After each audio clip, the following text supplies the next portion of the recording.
Buffalo's gonna win it, folks. The Bills make me wanna kick your heels up and shout. We've seen why the Buffalo Bills are en route to the playoffs. Come on now, the Bills are making it happen now. Stand up now, come on and shout. Buffalo Bills go undefeated. And we're going to the Super Bowl. Yeah. Now, baby. Come on, come on. No one Come on circles the and wagon shout. like the Buffalo Bills. Okay, and we are live. We are live, and we are back. Listen, welcome to another edition of the Overdue Bills podcast. We are excited. We are excited to be here. We are grateful that you have tuned in to this live broadcast, live podcast, whatever you want to call it. And we're here today, with, again, the one and only. He's always here with me, my guy, Matt, a.k.a. Matty Ice, a.k.a. Matt COVID, a.k.a. new name from last episode, Matt the Scammer. What's good, Matt? Matt, what up? Not much, man. I'm feeling good. Victory Tuesday. Won a couple of dollars yesterday on our boys. Feeling good, man. Absolutely. And everybody should have won. They had us as the underdogs. Man. Okay, y'all. Respect. Y'all hear him. Y'all heard him. But let me introduce him the right way. Our guy, he's on the pod. You haven't seen him as often, but he is here today. Our guy, Ante Miller, a.k.a. Mills, a.k.a. Millie, a.k.a. the Quiet Assassin. Mills, what up, man? What's going on, man? You see, I told y'all he quiet. But listen. We here, man. We got what the people need. We got this post-game show. We know y'all want it. Y'all was waiting. And let me say this. We appreciate everybody that's tuned in and everybody that's in the comments. You know what I'm saying? I listen. I got that comment thing right there. Y'all can see it. It's in the feed. Let me see. Well, that took a minute. Yes, it did take a little minute, but we here. We back. You know what I'm saying? So, Matt, listen. What we want to do first, understand that this episode is brought to you by Buffalo Wing Kings. Matt, let the people know what's up with Wing Kings, man. Yeah, man. This just like every week. This episode is brought to you by Buffalo Wing Kings. If it's one thing that we being from Buffalo, it's one thing the boys here at Overdue Bills podcast know. That's wings, and that's Buffalo Bills football. And Buffalo Wing Kings, they are, they got it's Wings 101. My bad, I'm over here fumbling over here. But it's Wings 101 with 101 different flavors. They're sure to school all the other wing places around. With 2 new locations opening up by January 2021. They got one in the University District on Main and one in the Black Rock Riverside area on Niagara Street. Hit up Wing Kings for all your wing needs. They got you for Bills games, parties, celebrations, whatever you need them for. You can give them a call right now at 716-248-1427 or stop on by their Elmwood Village location at 484 Elmwood and find out why they say, and we know, they got the best wings in town, hands down. Listen, go get your wings, people. Matt, yes. When are they opening? Let the people know. So they right now they got something going on. You can go over to Wing Kings. They're open from 2 to 8 certain days of the week. They're doing a little bit of remodeling. They want to get this perfect for you guys. So they're officially going to be back open regular hours on Monday, December 14th. But right now, if you go to their page, I think they're doing from 2 p.m. to 8 p.m. for the game tonight. So definitely give them a call. Get your wing order in. Those guys will take care of you. Absolutely. Listen. Y'all know y'all want y'all wings. We in Buffalo, we love our wings. Go to Buffalo Wing Kings. All right. With that being said, let's get into the show. And listen, we want the people in the comments to please participate in this show. We looking at y'all feedback. You know what I'm saying? We messing around. We able to get some things up on the screen. We trying to take this pod to the next level. So work with us, people. But listen, if you watch the game, not if you looked at the game later, not if you looked at the highlights, but if you watched the game, then you know what I'm talking about right now. Because we got the quick question of the day. And since, we had a pre-production meeting, and since Matt had to school us on, swinging at the first pitch and how that's just the best thing as far as analytics, let Matt swing at this. Matt, let me ask you this, man, because if you watch the broadcast, I don't know if you heard this, but I heard it. And one of the announcers said when they was talking about Josh Allen that Josh Allen grew up in a cotton farm. Did you hear that? I did hear that. I think I texted the group right after that. I'm like, I didn't know. I knew he grew up on a farm. I just didn't know it was a cotton farm. But So listen, this is what the people want to know. I don't know if y'all in the comments, but we want to know. I feel as though y'all want to know this. Yo, man, what's up with your man Josh Allen, man? Talk about it, man. What's up with the cotton farm, man? I think he's all right. I don't know. I don't know the deep roots of the Allen family. I know that Josh is a Buffalo guy through and through. So I'm not holding any of that against him. I hope nobody. Matt, you don't have to answer that question, man. We winning football games right now, so that's all that matters. They threw it on the screen just to give a backdrop, of his family heritage and stuff like that. But we winning football games, and number 17 is putting us on his back. So you don't even got to answer that question, man. Okay. Let me say this. And I'm saying it to the people. So I'm gonna ask this quick question to Mills and Matt. The real quick question. And I got some food coming right now, so I gotta go get the guy. They just text me, so I'm about to go get it in 1 second. So Matt and Mills about to answer this question, and I'll be right back. But listen, this is a quick question of the day. This is a real quick question. Josh Allen, had arguably some people suggest, one of his best games, right? 4 TDs, 375 passing. I mean, just an amazing game. It was flawless. No turnovers. So the question is did Josh Allen put himself back in the MVP conversation? Like I know because at the end of the day, Patrick Mahomes is not slowing down, but he's just not he's having good games, but it's just not this, oh my God, he's not popping out the screen. Russell Wilson declining fast and rapidly. The list goes on. Aaron Rodgers having a good season, but it's not like, it's lights out. So did Josh Allen put himself back in the MVP conversation? Matt, let us know. I think absolutely. I mean, I think right now, Russ is kind of got himself out of it the last couple of weeks. So I think it's Patrick Mahomes, Josh Allen, and Aaron Rodgers right now are kind of leading that pack. And then also what they showed kind of in that clip of his family, his farm and stuff, is that he kind of grew up a Niners fan. So he wanted to be a 49er as a kid. So I think he wanted to go in there against a team he really wanted to play for and light him up. So and we absolutely saw that last night. But to answer the question, he absolutely definitely got himself back up in the MVP top 2 or top 3 race for sure. That's what it comes down to. That's what it comes down to, being in that top number. Because you can honestly say he never left the MVP race. He just slowly declined to a different number. Instead of being in the top 3, he may have went into the top 10. Because you throw in at one point they had Derrick Henry in that talk. They had Dalvin Cook in that talk. Yeah. Obviously, Pat Mahomes is never going to get out of that talk because he's just an amazing, football player. Absolutely. But like the Freak said, Pat has definitely I won't say his game declined, but he went kind of on chill mode. He's not explosive as he's been, earlier in the year. Truth be told, Kansas City is in ball games each and every week now. They're not, putting up those amazing numbers and, keeping those teams worried, because teams are thinking they're in that game each and every week. Josh just redefined his game this week, man. The last couple of weeks, honestly. I don't think he's been out of the talk. I think he's just slowly climbing back into those numbers, and people are falling out of that talk. Like you said, Russell Wilson, that whole let Russ cook. Russ using the microwave now, man. I don't know what's going on with Russ, man. No more blender, Russ. Yep.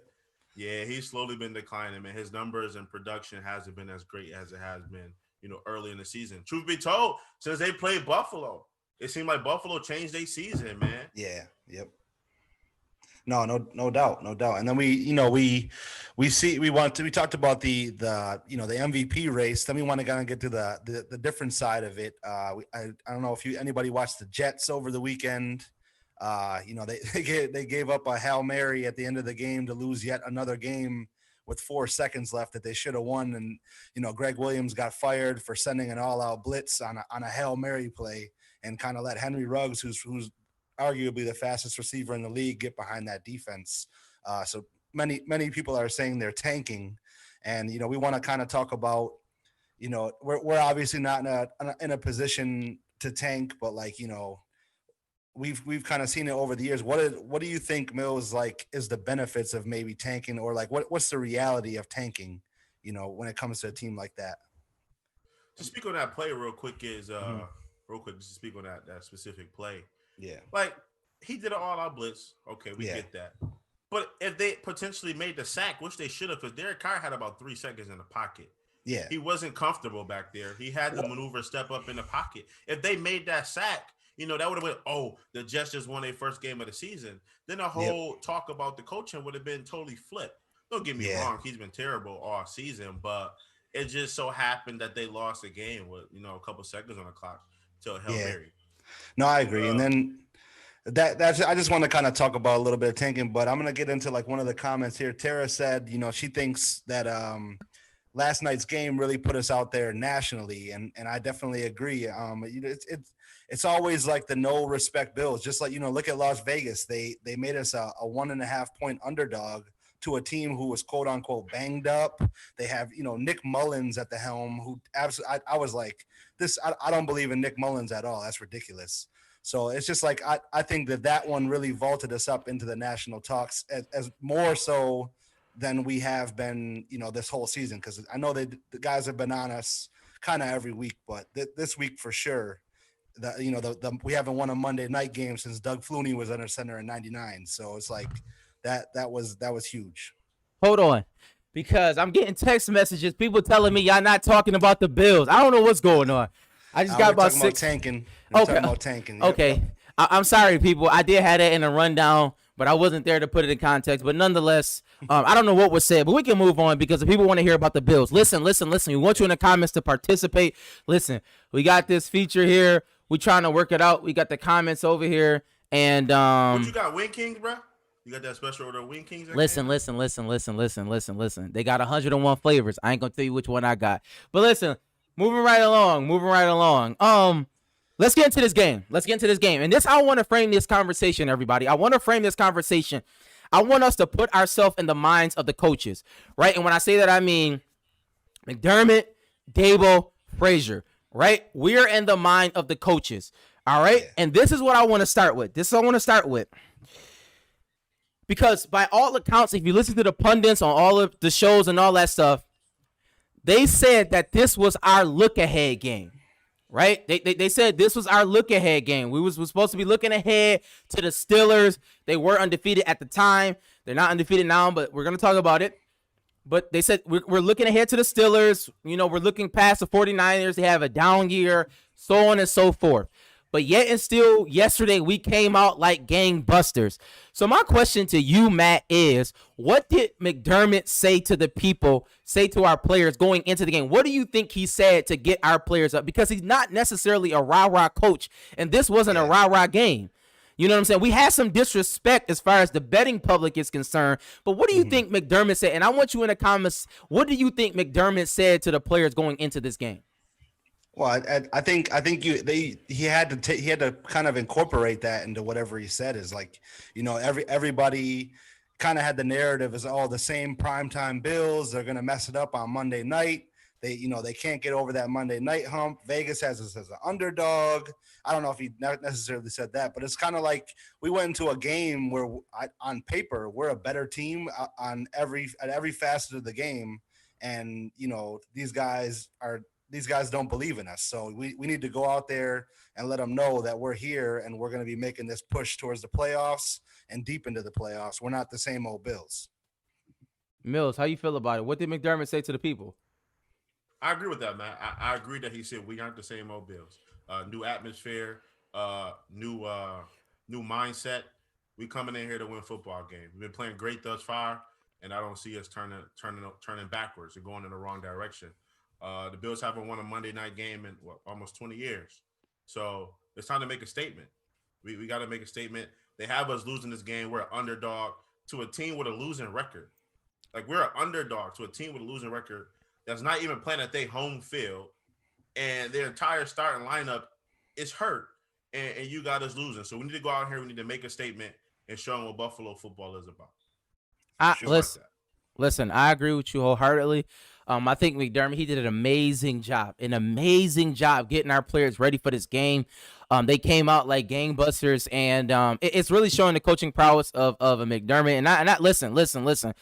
He got his extension, and it looks like he's worth the money. But I wanted to look at an overall approach to it, but also on a smaller scale. We got a group chat, Overdue Bills group chat. And listen, I want the people to know this. Shouts out to Mike Daniels. He's in the comments. Mike has done an amazing job with our website, overduebillspod.com. We need you to go there now. Listen, we need you to go there right now. We got writers. You know what I'm saying. We moving forward, so we need you to go to right now. But when you get time to check it out after this, I hear what you're saying. Absolutely, yes. Go check it out. You know what I'm saying. We got the website going. But listen. What I want to know is, Matt, because we talked about it in our chat.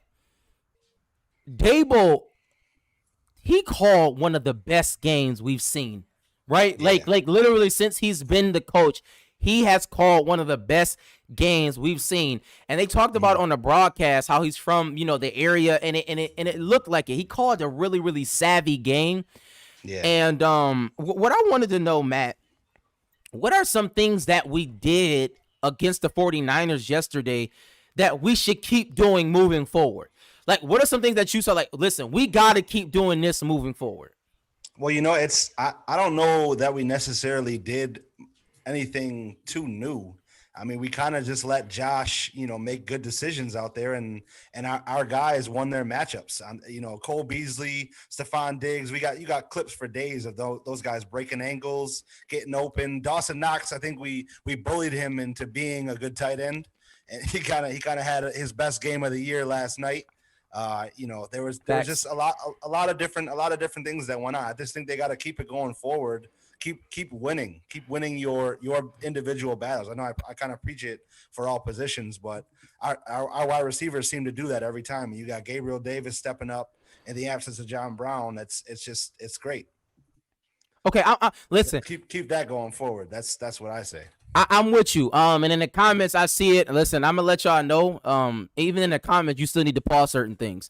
But I agree. Gabriel Davis is coming into his own, right? You know what I'm saying? Isaiah McKenzie is the little figure 4. You can put him in any situation. I thought that he spread the pause. He spread the ball around really well. And Dable, he just called an amazing game. But Mills, I need to ask you this because I think the other day, last week or maybe the week before, we talked about the running game getting back to where it needed to be to have this balanced attack. And first play or whatever the play was, Zach Moss wilded out, man. He bugged out. He literally threw the ball at somebody. Mills knows a lot about that. Short yard situations and coughing up the ball. But we won't talk.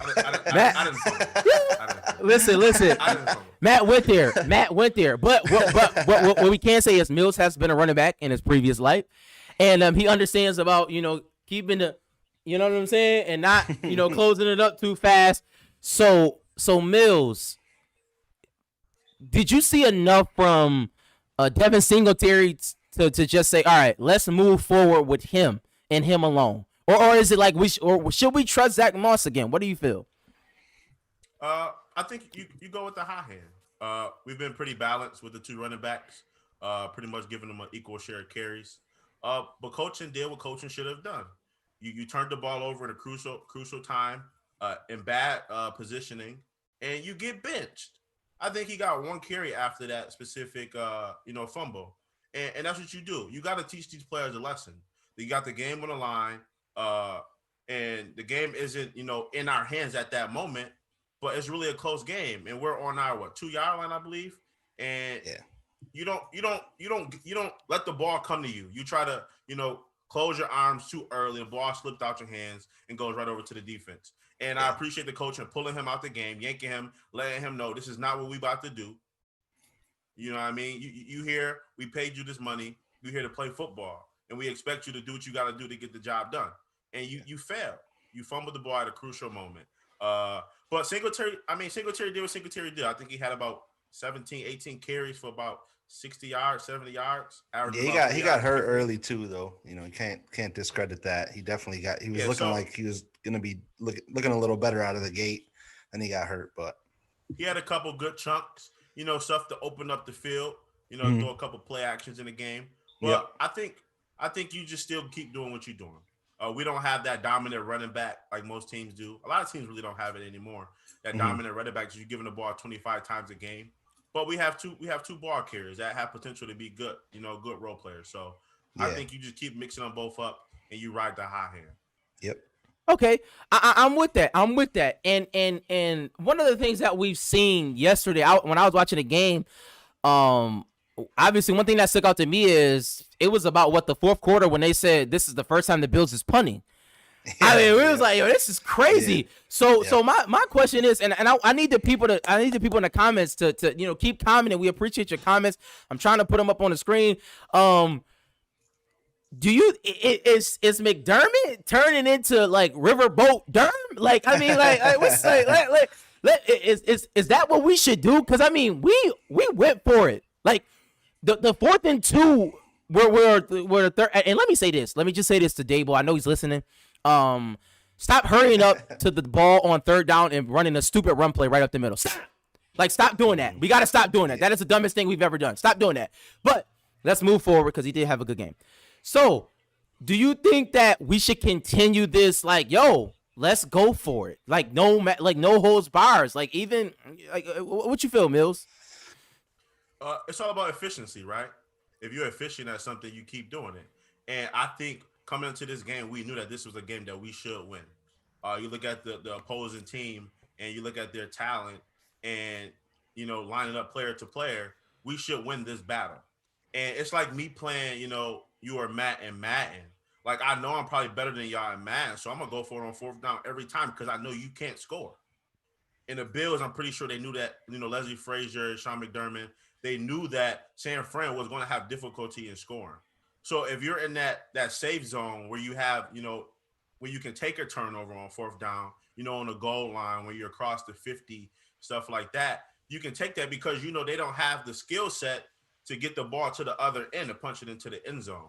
So you keep taking that risk. But when you're playing a good team that like Kansas City, I don't think you'll do that as much as you did, against San Fran because, they had the potential of scoring on that turnover. So I think you just it depends on the matchup you have. Matt, how do you feel? Yeah. I mean, I kind of disagree just with the fact that I don't really care. It doesn't really matter who you're playing. It's they dial it up and they know kind of our offense. I think that McDermott thinks that our offense, any yardage situation under 2-3 yards, we can get a 1st down with our personnel at any time. So I don't think it really matters who we're playing against. If it's like the right situation and the right time, and that though whatever analytics they draw up, whatever situations they draw up where they're saying we're going for this, 100% of the time, they're going to go for it regardless who they're playing. And I agree somewhat that, you have a little bit more confidence in your defense now and things like that. But I just think that there's somebody in his ear saying, hey, this is our area where we can go for it. Let's go for it. Okay, I'm with y'all. And granted, yes, we had an amazing game. And I think that I was gonna ask you what's some things that we could leave behind, but I think I'll just take that question. And I said it earlier, like the 3rd and 1s, like that like just doing that and not like just we can regroup and you know what I'm saying, and we can call a great play instead of just telling Josh Allen, like that was one of the worst quarterback sneaks I've ever seen in my life. I literally don't know what happened on that play, but like things like that we have to shore that up. But as far as offensively, it was a lights out game. And now let's go to the defense. Let's go to Leslie Frazier because he's been on a hot seat, y'all. He's been on a hot seat. I've heard some people call for his head. Pause. So my question is, and let's start. I would start with Love, but I know somebody said it in the comments. I can't find it right now. But Levi Wallace. Yeah, somebody said it early. Wallace. Listen. Levi. You know what though, man? He got a bad little rap out of the gate though. That pass interference call out the gate. I agree. Out on them. That was kind of bogus. I think that kind of jump started him. To be bad. The jump started him to be bad. Not to be bad. Man, his coverage was terrible. I don't know if I can agree that. Oh no, Matt, you gotta relax. Levi Wallace was one of the worst corners I've ever seen yesterday in my entire life. Like, no, seriously, it seemed like every time they had a good play, Levi Wallace was like, you know what's crazy? Levi Wallace was our leading tackler. Do you know why? Leading tackler. Because they kept throwing and he had to tackle somebody. Levi Wallace was god awful. So what do you say? What do you say? I'm not really entirely sure why they kind of didn't show more Dane Jackson last night, or was he active? I believe so. Because he had a pretty good run, and just to kind of throw Levi back in there full time, I didn't really agree with that too much. But I think somebody in the comments said he definitely showed that he's our weakest defensive player. No. Let me correct y'all on that. I don't know who said that, but Zach in the comments. Zach said, I'm sorry, Zach. Ed Oliver is by far our weakest player we ever had. Yeah, I'm gonna tell you why. What? Can I say this? I'm gonna listen. Listen. We spent all that draft equity on Ed Oliver. Is that correct? What equity did we spend on him? We got him with the 9th pick. We didn't give up nothing else to get him.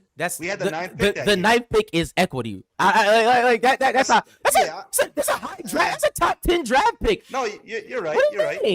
But he's god awful. He's terrible. I can't say that he's god awful. He does what a defensive tackle is supposed to do. Not every, you know what it is though. We get spoiled by guys like Aaron Donald and Chris Jones. No, I think that everybody's supposed to be that way. I don't get spoiled by them because we picked Ed Oliver to do that. That is exactly what we picked him for. But we did not. I think Ed Oliver is not taking on 1,000 blocks. Like, let's be clear.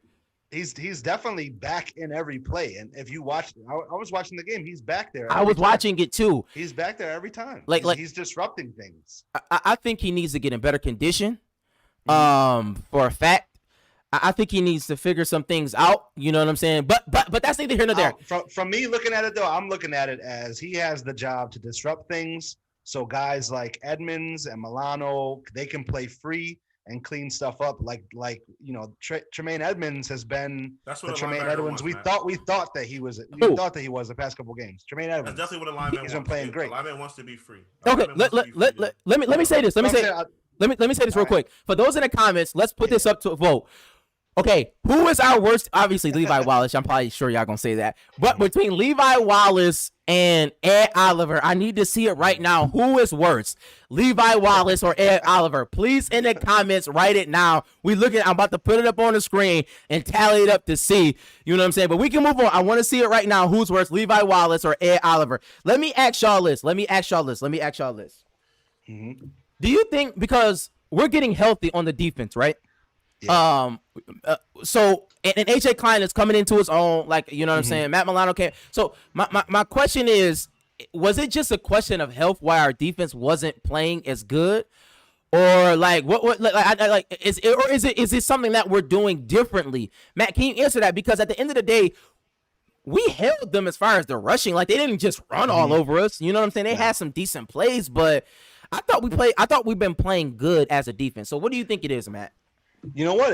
I think it's just more so like a continuity thing. You had some new pieces this year. We had Addison come over, AJ Klein, lost Alexander. We lost guys in the secondary, or lost a corner.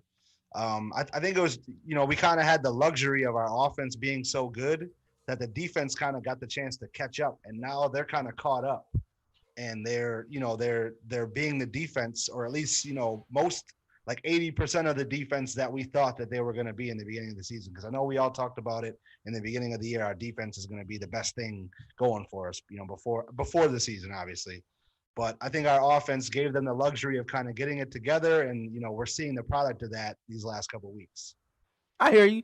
I'm with you. Health obviously is a thing, because we haven't had guys banged up, but just more so the guys stepping up for guys that are hurt. They're getting more time. They're getting more continuity. They're able to play, and they're able to make plays. Like we had last night, Daryl Johnson. He was like in there he was in there the whole game last game or last night. It seemed like every time he got in, he was making a big play. I agree. And Rad is in the comments. I'm looking at Rad. Rad talked about reps and health. And I agree. I think it's just over time. I think our defense is coming together. I think not having that offseason hurt our defense. I'm not even gonna comment on what somebody just said, but not having our offense, not having the offseason helped, did not help our defense. But nonetheless, we can move forward, because the reality is the Bills played the Bills played a really good game, all levels of the game. Coaching was excellent. Our players made plays. I was really excited about. Matter of fact, I'm gonna bring in a new segment. I'm gonna bring in a new segment to everybody, and this is for the people. This is for y'all. Who gets the game ball? Oh, I changed it. Who gets the game wing? Presented by Wing Kings. Who gets the wing? Who gets the wing of the game? Who gets the wing of the game? And I need in the comments what was the player that stood out to you that, you know what I mean, that you want to highlight? And I need you in the comments to put the player name in there right now. Who gets the wing of the game? Presented by Wing Kings.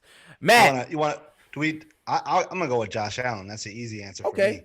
Okay. I mean, he seemed last night. He seemed like he couldn't miss. I think I saw, like, you know, they do the passing charts, and you know, just like in basketball, they got the X's for misses and circles for makes, and like the completed passes. It just didn't seem like there was any incompletions on that chart, and it was all over the field too. So it wasn't like he was throwing in one certain area, but he was just on another level last night. He looked like the MVP of the league, and he was definitely the MVP of the game.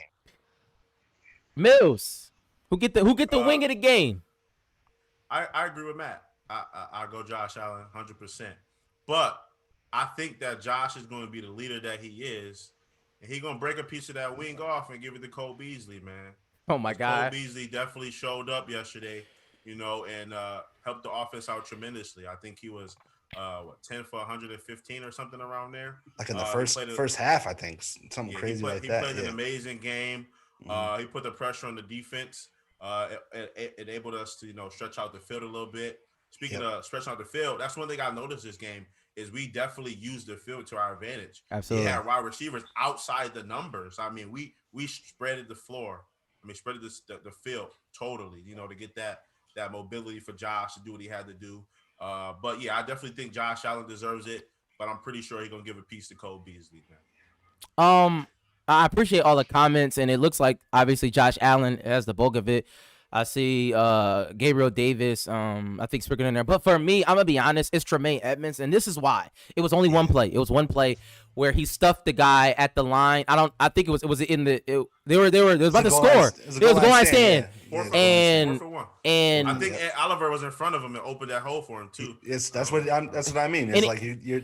Anyways, that Oliver slander is not real for me. I don't know where it's coming from. Matt, you have no slander because you're optimistic, Matt. But listen, no, it's not. I'm also a realist though too. It's like, Matt, when have you ever said anything bad about any Bills players ever? I mean, I can't give you that, but I'm not gonna sit here and like Ed Oliver is very important to our defense.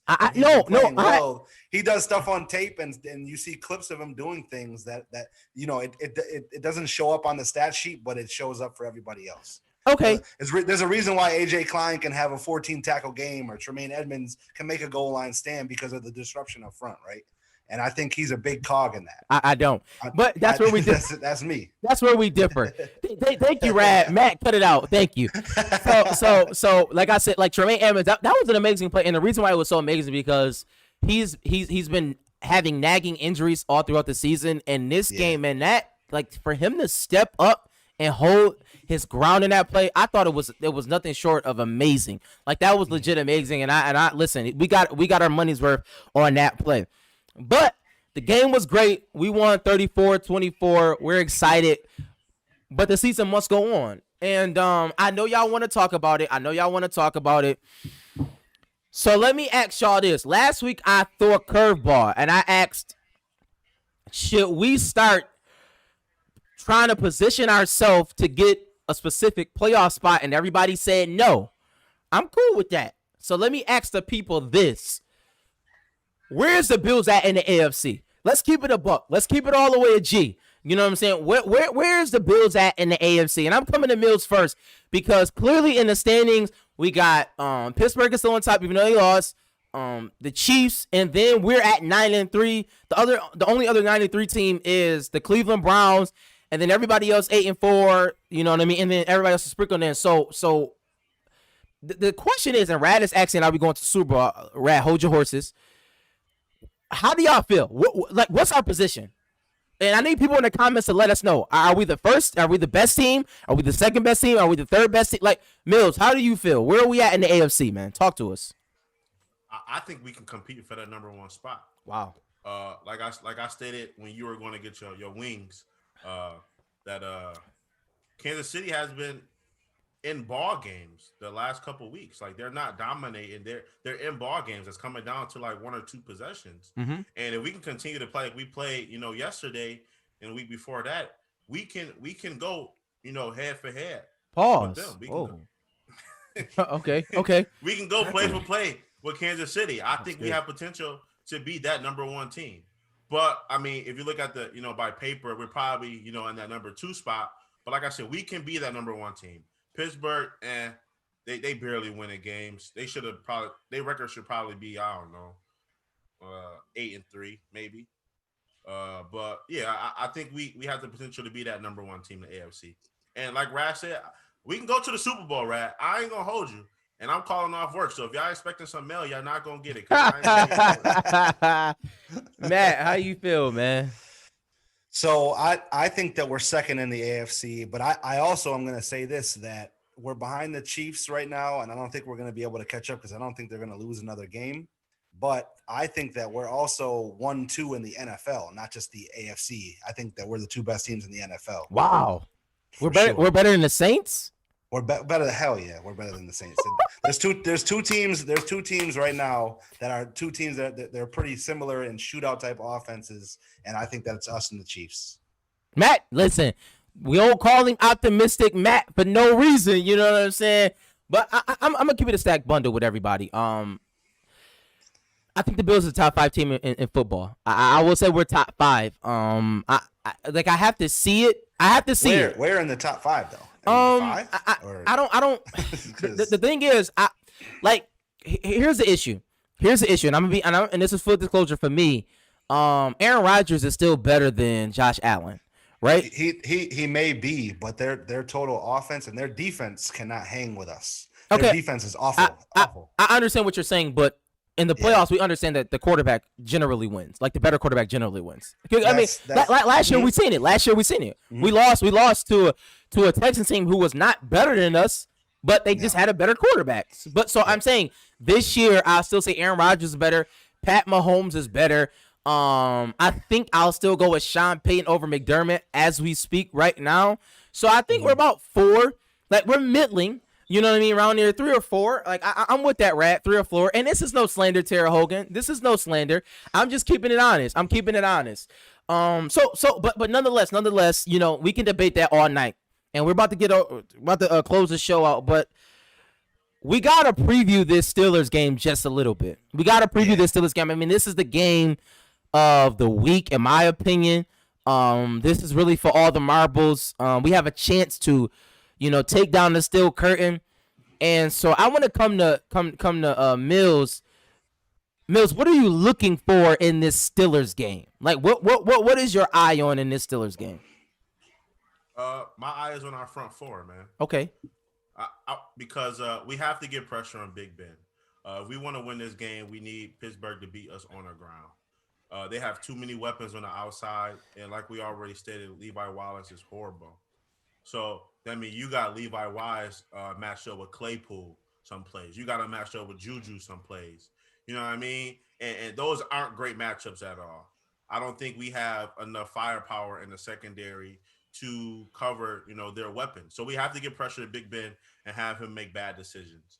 He has to make bad decisions, get a couple of turnovers, because I think we can go point for point with Pittsburgh. As you saw, they haven't been really, too dominant either, even though their record shows it. But they haven't been dominant. They haven't really been playing any high-power offensive teams either. But, yeah, we definitely just got to get some pressure on the quarterback and make them beat us on the ground. Because if it go to Big Ben getting, 3-4 seconds in the pocket, we're in for a long day, because they have too many weapons, and he's smart enough to tear our defense apart. So we just got to get that pressure from that front 4 and get a couple sacks, and I think we'll be good. Matt, what are you looking for in this game, man? So I'm looking for the same almost. I mean, because Pittsburgh, I kind of see their offense as the same offense as ours. Like they really struggle running the ball, which is not normal of a Pittsburgh team. James Conner, Benny Snell, those guys have not. I don't think they've had a 100-yard rusher almost damn near combined in the past like 6 weeks. Yeah, that's a So fact.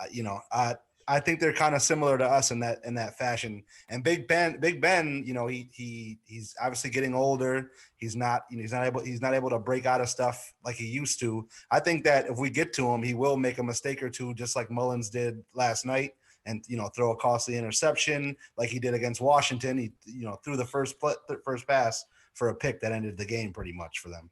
So I agree. It's you got to get to Big Ben. You got our front four and our defense has to show up big. This is a big game for us. Especially since the Steelers lost, to the Washington Redskins. Obviously, Tomlin is a rah-rah coach, and he's going to have the Steelers up for this game. And so, we'll see. So, like, we're about to end this show. So let me get your predictions on the game. I think Rad said 38-35 Bills. And let me go to Matt, and just to let the people know, Matt has a magic number, and let's hear if he's gonna say it again. Yeah, I am actually. I'm gonna go with 41-31 Bills. Oh my goodness! We're gonna score. I think we're gonna score, man. 41-31 Bills. Mills, what's your score? I'm going 28-24 Bills. Okay. I have 37-27 Bills. I think we're going to stop them on a pivotal fourth down in the fourth quarter. And I think that we're going to hold the ball, from them. I think we're just going to, run the clock out. So I got 37-27 Buffalo winning. And I need everybody in the comments. To write down your score right now. I need you in the comments right now to write down your score. I'm going to tell you why this is so important. I think this is your first week not saying that Josh gonna have the ball on the last drive and marches down the field for victory. Well, I don't think this game is gonna be that way. So I mean, I can't say it. I only can tell the people what I see. So we got to talk about it because we got a winner, y'all. We got a winner. Matt, who won our Wing Kings giveaway? So this week we had DJ Han. Shout out to DJ, follower. He nobody predicted the score right, but that's why we have our tiebreaker. He predicted 370 passing yards by the Bills. We ended with 368. So he was pretty much right on the money with that. So shout out to DJ. I talked to you earlier. What did he win, Matt? He won a $30 gift card to our wonderful sponsor, Wing King. So you'll be able to try out some of them delicious wings. And Sam, tell him about what we got going forward, man. Listen. If you want to have a chance to win a $30 gift card to Wing Kings, if you want that chance, this is what I need you to do, people. This is what I need you to do. What we're going to do is we're going to set the contest up on our Facebook page. But listen, we're also on Twitter at Overdue Bills Pod. So you can put your entry in on Twitter, and we will soon be on Instagram. Be on the lookout for the Overdue Bills pod on Instagram as well. We will be there, but it's going to be on Facebook. So check it out on our page. And what we need you to do is, against the Pittsburgh Steelers, we need you to put that score down there. We need you to like and share the post, and we need you to put the score down. Am I missing something, Matt? Actually, so you gotta like the page. You don't necessarily have to like the post. So you have to find our original post. We're gonna put it up right after this show. Yes. It's gonna have the video of us talking about the contest right here. You're gonna like Overdue Bills, our page, which I'm sure all you guys already do. You're gonna put your score prediction on the original post, and with that score prediction, you're gonna put your prediction of the total passing yards that the Buffalo Bills will have for the game, and not just Josh Allen. The Buffalo Bills as a team. I know a couple weeks ago, Cole Beasley threw a pass. We got guys that throw passes sometimes. So total passing yards, what you think it's going to be as a tiebreaker, just in case nobody gets the score right or we have multiple score entries that are the same. So we're going to do that, and then you're going to take that original post and you're going to share it to your page, and you'll be entered to win. Okay. Listen, you heard it, and listen, you can do that. You can put the entry on Twitter if you're on Twitter as well at Overdue Bills Pod. We're coming to Instagram. You know what I'm saying? We trying to get this ball rolling. We're trying to get this content out to you, the fans. We appreciate everybody that was in the comments. The comments was lit. Comments was lit this week. You know what I'm saying? So we trying to get some fan engagement. Bring to the table, man. Sorry, Brad. That's what I bring to the table, man. Okay, so we want to take care of you guys though for following us, being with us, man. We want to help you guys out, give you guys some of these wings. And, going forward, we're going to be doing something like this every week. Absolutely. So be on the lookout for all that. We appreciate you. Appreciate the scores that you put in. And listen, be on the lookout next week. Overdue Bills show. Hopefully it's on a good note that we get this win against the Pittsburgh Steelers. Also, we want you to check out. We think it's a sports show. You know what I'm saying? We got content coming at you. We appreciate, my man Matt, Scammer Matt. We appreciate Quiet Mills.